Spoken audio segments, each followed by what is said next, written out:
بسم اللہ الرحمن الرحیم۔ السلام علیکم، میں سمیع ابراہیم ہوں اور آپ ہمارا یوٹیوب اور فیس بک چینل دیکھ رہے ہیں۔ عمران خان صاحب نے جیل سے ایک آرٹیکل لکھا ہے جو اکانومسٹ ایک برطانوی جریدہ ہے، اس میں یہ شائع ہوا ہے، بڑا پریسٹیجیس جریدہ ہے، اور یہ انہوں نے لکھا ہے عمران خان صاحب نے۔ میں آپ کو وہ پڑھ کے بتاتا ہوں کہ کیا، تاکہ کوئی ابہام نہ رہے۔ Imran Khan warns that Pakistan's election could be a farce، یعنی وہ یہ کہہ رہے ہیں، وارننگ دے رہے ہیں، خبردار کر رہے ہیں کہ جو پاکستان کے جو الیکشن ہیں یہ جھوٹے الیکشن ہوں گے، یہ ایک بالکل جھوٹ پر مبنی الیکشن ہوں گے۔ اور اس میں وہ کہہ رہے ہیں کہ انفیئرلی ان کی پارٹی کو مزل کیا جا رہا ہے، یعنی دبایا جا رہا ہے۔ اور لکھا ہے اکانومسٹ نے کہ عمران خان جیل میں بیٹھ کر یہ باتیں لکھ رہے ہیں۔ میں آپ کو پڑھ کے سنا دیتا ہوں۔ انہوں نے جو شروع کیا ہے وہ انگریزی میں تو یہی لکھتے ہیں کہ اب اس وقت پاکستان میں کیئر ٹیکر گورنمنٹس ہیں، فیڈرل لیول پہ اور صوبائی لیول پہ، اور یہ جو دونوں گورنمنٹس ہیں یہ غیر آئینی ہیں، کیونکہ الیکشنز 90 دن کے اندر نہیں ہوئے جب اسمبلیاں ڈیزالو کی گئیں، اس لیے یہ جو حکومتیں ہیں وفاقی اور صوبائی، یہ ساری کی ساری جو ہیں انہوں نے کہا ہے کہ یہ غیر قانونی اور اللیگل ہیں۔ وہ لکھتے ہیں کہ خاص طور پر دو پروونسز میں، پنجاب اور کے پی میں، اور وہ کہتے ہیں کہ سپریم کورٹ کے احکامات کے باوجود جو مارچ میں دیے گئے تھے کہ ان الیکشنز کو 3 مہینے کے اندر ہونا چاہیے، یہ انتخابات نہیں ہوئے، اینڈ یہ ایک اس لحاظ سے یہ حکومتیں غیر قانونی ہیں۔ وہ کہتے ہیں جو الیکشن کمیشن ہے اس کے بڑے عجیب و غریب اور بڑے بزار قسم کے اس کے ایکشنز ہیں۔ نہ صرف اس نے الیکشن کمیشن نے سپریم کورٹ کے احکامات کی خلاف ورزی کی ہے، بلکہ انہوں نے جو تحریک انصاف کے امیدواروں کے جو کاغذات نامزدگی تھے،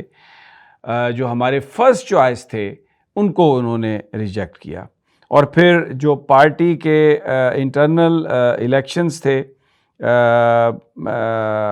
اس میں بھی ہنڈرنس آئی، اور کنٹیمپٹ کیسز انہوں نے کہا کہ عمران خان صاحب نے کہا کہ میرے خلاف اور پی ٹی آئی کے دوسرے لوگوں کے خلاف انہوں نے شروع کر دی الیکشن کمیشن نے، صرف اس لیے کہ ہم نے الیکشن کمیشن پر کرٹیسزم کیا تھا۔ اب انہوں نے کہا کہ وہ کہتے ہیں کہ چاہے الیکشن ہوں یا نہ ہوں، لیکن جس طریقے سے انہیں اور ان کی پارٹی کو ٹارگٹ کیا گیا ہے، اور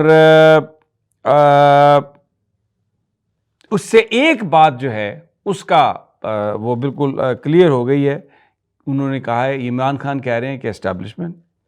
اور اس میں وہ security forces, security agencies, civil bureaucracy, وہ بالکل کسی طرح سے بھی لیول پلینگ فیلڈ دینے کے لیے تیار نہیں ہے۔ یہ بڑا امپورٹنٹ ہے۔ عمران خان یہ کہہ رہے ہیں کہ الیکشنز ہوں نہ ہوں، لیکن جس طریقے سے انہیں اور ان کی پارٹی کو ٹارگٹ کیا گیا ہے، اور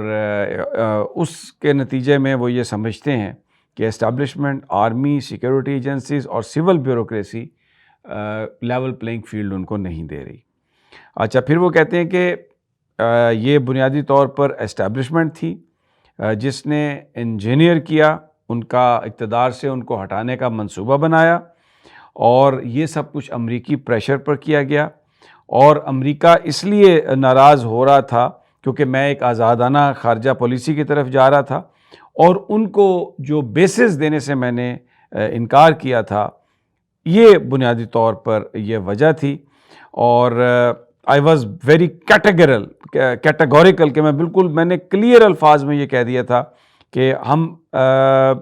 we would be friends to all but would not be anyone's proxy for wars۔ ہم سب کے دوست بن سکتے ہیں، جنگ کی ہم پراکسی وار نہیں لڑ سکتے، کسی کی جنگ ہم نہیں لڑ سکتے۔ I did not come to this view lightly. It was shaped by the huge losses Pakistan had incurred collaborating with America's war on terror. Not least the 80,000 Pakistanis were lost۔ انہوں نے کہا کہ یہ میرا میں جو بات کہہ رہا تھا اس کی وجہ ہے 80,000 پاکستانیوں نے اپنی اس جنگ کے نتیجے میں اپنی جانوں کا نذرانہ دیا۔ کہتے ہیں مارچ 2022 میں امریکہ کا ایک آفیشیل اسٹیٹ ڈپارٹمنٹ کا پاکستانی سفیر سے ملا واشنگٹن میں، اور اس میٹنگ کے بعد سفیر نے ایک سائفر میسج سینڈ کیا میری گورنمنٹ کو، جو بعد میں نے دیکھا اس وقت کے فارن منسٹر شاہ محمود قریشی کے ذریعے، اور پھر اس کو ہم نے کابینہ میں اس کو پڑھا، وہ جو میسج آیا تھا۔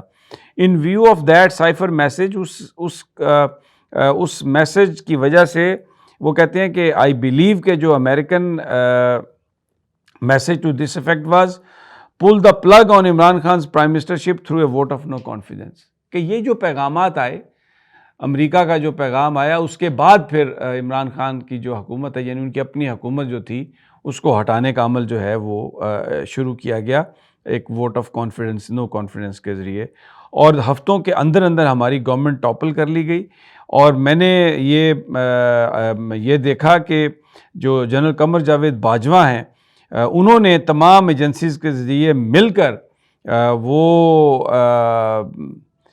been working on our allies and parliamentary backbenches for several months to move against us۔ بہت وہ کہہ رہے ہیں کہ ہمیں یہ پتہ چلا کہ جو ہمارے اتحادی ہیں جنرل باجوہ، ان کے ساتھ بھی بات چیت کر رہے تھے، اور جو ہماری جماعت کے وہ لوگ جو پچھلی بینچز پر بیٹھتے تھے، یعنی آپ سمجھیں کہ سیکنڈ یا تھرڈ ٹیئر لیڈرشپ تھی، ان کے ساتھ جنرل باجوہ اس ہماری حکومت کو ہٹانے کے لیے بات چیت کر رہے تھے۔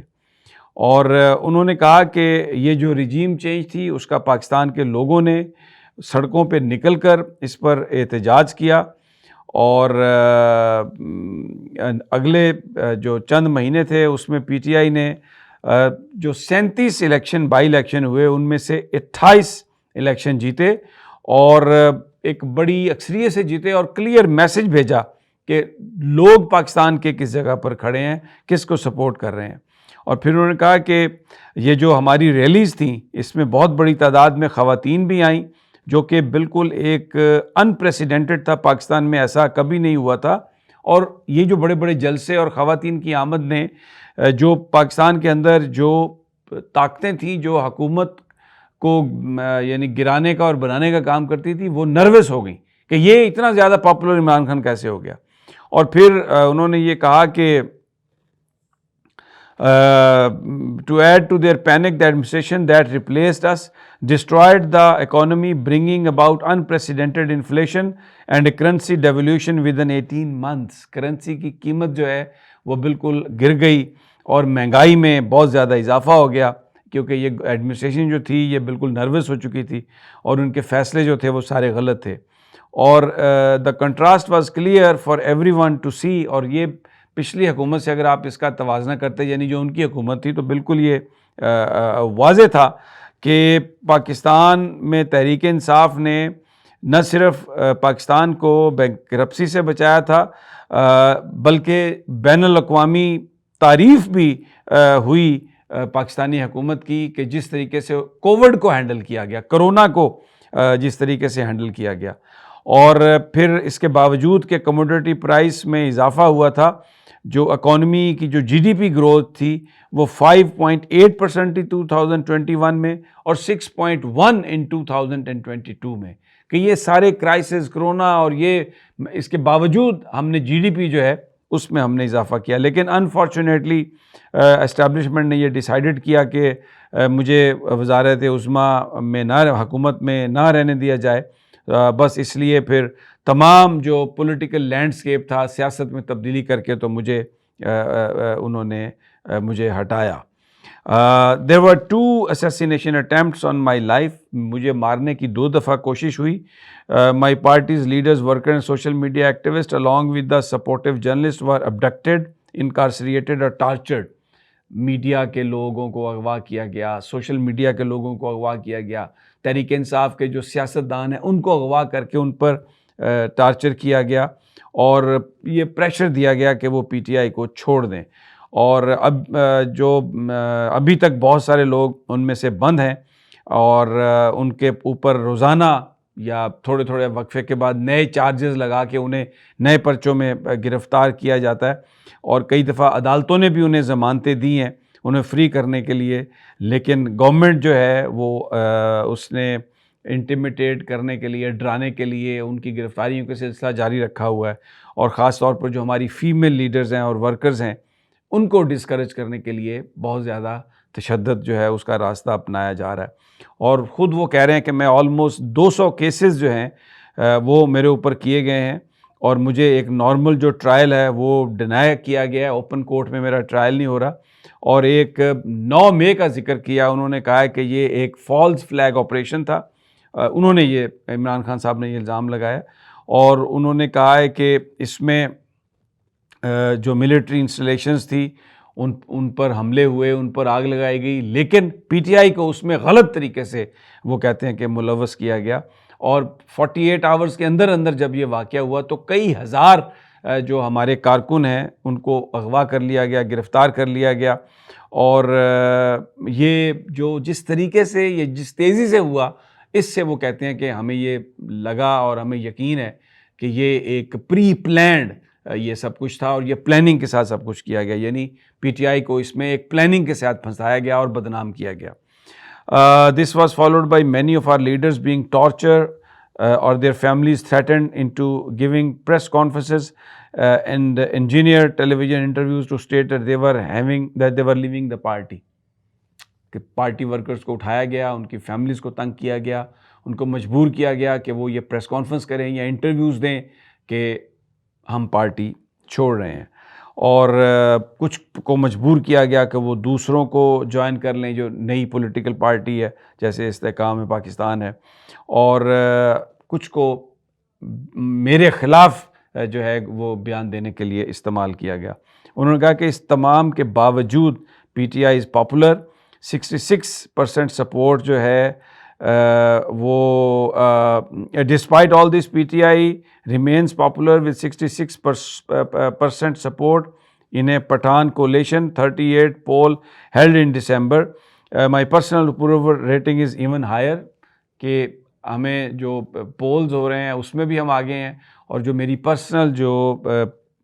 ریٹنگ ہے وہ بھی انہوں نے کہا کہ وہ بہت پہلے سے ہائی ہے. اور اب الیکشن کمیشن ہماری پارٹی کو کیونکہ الیکشن میں صحیح طریقے سے اجازت نہیں دے رہا لڑنے کی، تو تمام انہوں نے ہر طرح کے ہتھ کنڈے وہ اپنائے ہیں، اور جو عدالتیں ہیں وہ بھی ڈیلی دن بدن اپنی کریڈیبلٹی لوز کر رہی ہیں، کیونکہ ان کے جو فیصلے ہیں وہ بھی اسی طرح کے فیصلے ہیں. اور ایک جو سابق وزیر اعظم ہے جس کو کرپشن کی وجہ سے کنوکشن ہوئی، نواز شریف بھی وہ بات کر رہے ہیں، وہ برطانیہ سے واپس آ گیا، جہاں پہ وہ ایک بگوڑا تھا، پاکستانی نظام عدل کا بگوڑا تھا، اور پاکستانی جو یعنی کورٹوں سے بگوڑا تھا. نومبر میں پاکستانی عدالت نے اس کی سزا بھی معاف کر دی. سو یہ میرا بلیو ہے کہ جو نواز شریف ہے، مسٹر شریف، اس نے اسٹیبلشمنٹ سے ایک ڈیل کی ہے جس میں یہ کہ جو اسٹیبلشمنٹ ہے وہ نواز شریف کا جو بری ہونا ہے اس کو سپورٹ کرے گی، اور پورا وزن اس کے پیچھے جائے گی، اس کے پیچھے ڈالے گی اسٹیبلشمنٹ، اور یہ جو اب آنے والا الیکشن ہے اس میں اس کو جتایا جائے گا. لیکن ابھی تک پبلک جو ہے وہ تحریک انصاف کی سپورٹ کو نہیں چھوڑ رہی، اور انہوں نے یہ جو سلیکٹڈ نواز شریف ہے اس کو ریجیکٹ کیا ہے. So it is under these circumstances کہ جو فروری 8 کے الیکشن جو ہیں ہو سکتا ہے ہو جائیں، اور تمام سیاسی جماعتوں کو بڑا فریلی اپنی سیاست کی کیمپین کرنے کی اجازت ہے، صرف پی ٹی آئی کو نہیں ہے. اور میں ایک قید تنہائی میں ہوں، اور مجھے اسی طرح تشدد کا میں ایک نشانہ مجھے بنایا گیا ہے، اور ایک فضول چارجز پہ انہوں نے جس میں کہ بغاوت بھی شامل ہے، یعنی جھوٹے چارجز ہیں، بغاوت بھی شامل ہے، مجھے انہوں نے بند کیا ہوا ہے. اور ہمارے کچھ پارٹی کے لیڈرز ہیں جو فری ہیں اور انڈر گراؤنڈ نہیں ہیں، ان کو جلسوں کی کوئی اجازت نہیں ہے، نہ انہیں لوکل کنونشن کی بھی اجازت ہے. اور پی ٹی آئی ورکرز جو ہیں وہ اپنے طور پر اکٹھے ہو رہے ہیں کئی جگہوں پر، اور اپنا وہ ڈیمونسٹریشن کر رہے ہیں. تو اس سینیریو میں اگر الیکشن ہو بھی جاتے ہیں تو یہ ملک میں مزید بحران لے کے آئیں گے، کیونکہ پی ٹی آئی کو اس میں شرکت کی اجازت نہیں دی جا رہی. اور یہ ایک الیکشن کے نام پر ایک مذاق ہے، جس سے پاکستان میں مزید سیاسی عدم استحکام ہوگا، جو کہ پھر پاکستان کی جو اس وقت انتہائی بری اقتصادی صورتحال ہے اس میں اضافہ کرے گی. یہ عدم استحکام مہنگائی میں اضافہ کر کے ہماری جو اقتصادی صورتحال ہے اس کو خراب کرے گا. اس کا صرف ایک ہی وائبل وے ہے کہ آپ فری اور فیئر الیکشنز کرائیں جو پاکستان میں سیاسی استحکام اور رول آف لا کو واپس لے کے آئے گا. اور پھر اس کے بعد جو آنے والی حکومت ہے جو ہمیں ریفارمز کرنی ہے, جو نظام میں تبدیلیاں کرنی ہیں, وہ اگر وہ صحیح الیکٹڈ گورنمنٹ ہوگی تو وہ اس میں تبدیلیاں کر سکے گی لوگوں کی حمایت سے, ود اے پاپولر مینڈیٹ. اس کے علاوہ کوئی ایسا راستہ نہیں ہے کہ جس میں پاکستان یہ جو موجودہ کرائسس ہے اس سے نکل سکے. اور انفارچونیٹلی اس وقت جمہوریت جو ہے وہ انڈر سیج ہے, and we are heading in the opposite direction on all these fronts. تو یہ ایک جیل سے انہوں نے پورا ایک تجزیہ پیش کیا ہے جس میں سارے واقعات بنائے ہیں, اور انہوں نے کہا ہے کہ تحریک انصاف کو ایک سازش کے تحت ایک اس میں 9 مئی والے واقعے میں پھنسایا گیا, اور جس تیزی سے سب کچھ ہوا وہ یہ سمجھتے ہیں کہ یہ ایک پلانڈ سازش ہے. اور اگر صحیح الیکشن نہ ہوئے, پی ٹی آئی کو اس میں الیکشن لڑنے کی اجازت نہ دی گئی, تو پھر شاید پاکستان جو ہے اس کے حالات ٹھیک نہیں ہوں گے. اچھا, اس میں انہوں نے انتخابی نشان بلے کا ذکر نہیں کیا, تو ایسا لگ رہا ہے کہ یہ جس وقت نامینیشن پیپرز ریجیکٹ ہو رہے تھے اس وقت انہوں نے یہ کالم لکھا ہے. اب یہ خود انہوں نے لکھا ہے یا ان کے تھاٹس کسی نے لکھے ہیں, یہ اس کے بارے میں کچھ نہیں کہہ سکتا, لیکن جو میگزین ہے وہ یہ کہتا ہے کہ یہ عمران خان نے جیل سے یہ ایک کالم لکھا ہے جس کو اکانومسٹ نے پبلش کیا. اجازت اگلی ویڈیو تک, اللہ نگہبان.